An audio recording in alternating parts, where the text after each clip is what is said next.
Mga kaibigan, mga kababayan, maligayang pagbalik po. Meron po tayong pinaka-latest na update sa lagay ng ating panahon at dito po kay Bagyong Leon na atin pong minomonitor.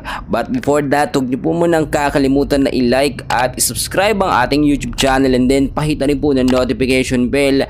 Maraming salamat po. Mga kaibigan, kagabi po ay direkta pong naramdaman sa area po ng Batanes at Babuyan Island. Ito pong pinaka-sentro nito nga pong si Bagyong Leon. Kagabi po ay naitaas ang signal number 5 mga kaibigan sa Batanes, no?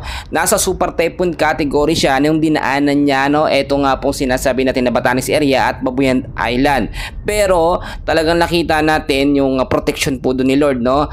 At dumaan man itong nga pong si super typhoon Leon kagabi, no? Super typhoon category pa siya. Saglitan lamang naranasan po ng ating mga kababayan dyan sa Batanes. At dahil mabilis yung pagganyang kilos ay mas humina or naitaas nga po kahapon, no? Signal number 5, ibaba rin po sa signal number 4 at ngayon ay signal number 3 na lamang dahil na lamang po sa trap or extension ng hangin ito nga pong si Bagyong Leon. And as of now mga kaibigan, ito nga po nga si Bagyong Leon ay humina na po, no, sa typhoon category. Ngayon po ay meron po siyang layo po na 155 kilometers north of Itbayat, Batanes na may lakas ng hangin po na 175 kilometers per hour. Malapit pa rin po sa may gitna na may bugso na pumapalo up to 215 kilometers per hour. Ipakita ko sa inyo mga kaibigan, no, dahil kagabi talaga pinagpe-pray po natin yung area ng Batanes dahil ang akala kasi natin, no, trap lamang o extension ng hangin yung mga ka-apekto dyan. Pero dahil nga po napaka-vulnerable at pabago-bago yung kilos, ito nga pong si Bagyong Leon, tatamaan po yung area ng Batanes. Ang tindi po ng naging pinsala at iba po talaga yung nangyari. Pero syempre nandun pa rin yung protection ng Diyos, no? Tignan nyo mabuti mga kaibigan, ipapakita ko po sa inyo. Inaasahan mamayang gabi ito po, no, para maging handa 405 kilometers north of northwest of Itbayat, Batanes ay patuloy din makakaranas pa, no, ng mga sama ng panahon dahil dito kay Typhoon Leon. 130 kilometers per hour na lamang ang lakas ng kanyang hangin. Medyo humina na ito mga kaibigan. Signal number 3 category na lamang ito mga kaibigan, no. Northwest po ang kilos niya sa bilis na 25 kilometers per hour at inaasahan naman po, no, bukas po ng alas 8 ng umaga, no, ito po itatahakin naman niya ang direction po ng northwest of Itbayat, Batanes na 605 kilometers. Sa labas na po ito ng Philippine Area of Responsibility. From 130 kilometers per hour, isa na lamang po siyang severe tropical storm na may lakas na 100 kilometers per hour. At dumirekta naman po siya dito nga po sa may area o bansa po ng Taiwan. Doon naman po naglandfall, no, or mas malakas yung magiging epekto doon dahil mismong mata ay nakatama. Sa atin humihina, sa bansang Taiwan naman ay lumalakas po, no. So mga kaibigan, ito yung track. Pakita natin, no, para makita ng ating mga kababayan. Dahil po ngayon, no, palabas na ito ng ating Philippine Area of Responsibility pero nagbigay pa ng malaking pinsala sa area ng Babuyan Island at Batanes area, no. Ayun, no, October 31 mga kaibigan. Tapos ito yung sinasabi natin ng October 31 ng alas 8 ng gabi. Unti-unti na itong lalabas ng ating Philippine Area of Responsibility.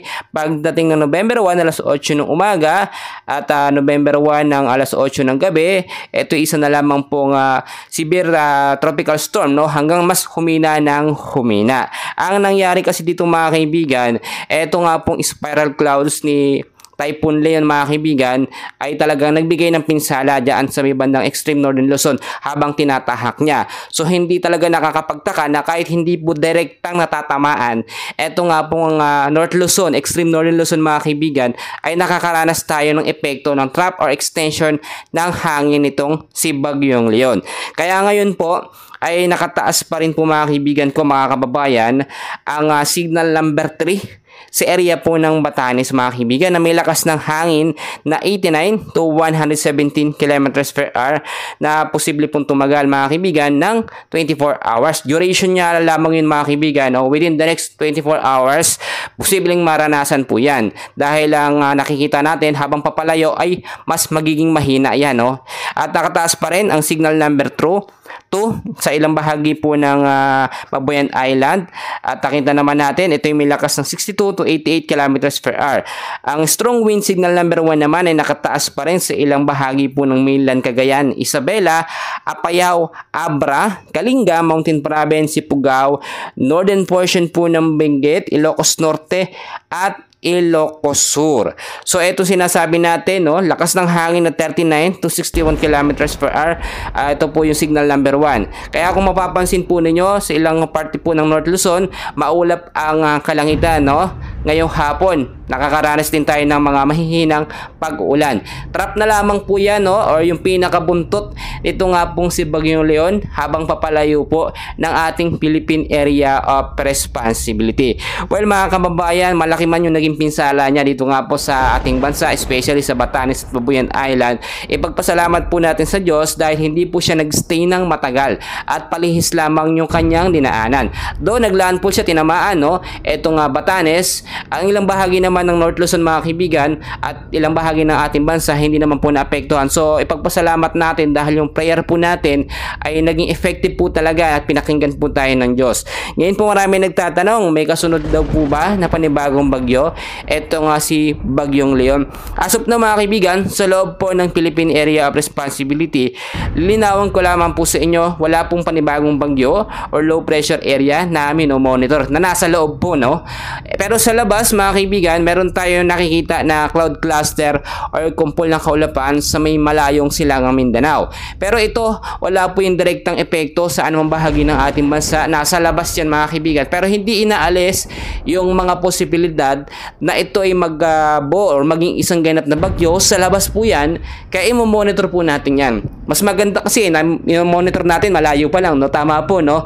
Para nakakapaghanda yung ating mga kababayan. Kasi ang kinakatakot natin dito, yung hindi tayo makapaghanda tapos bigla na lamang may bagyo. Kaya nga po ako, lagi po akong nagbabalita sa inyo para ma-inform ko kayo ng mas maaga as soon as possible. Ginagawan po natin ng paraan yan. May mga radar po, especially yung ginagamit po ng Japan Meteorological Agency. Advance po yung forecast nila, kaya nakikita natin ng mas maaga. So yun lamang po update natin, no? Maraming salamat po. Happy Thursday po sa inyong lahat.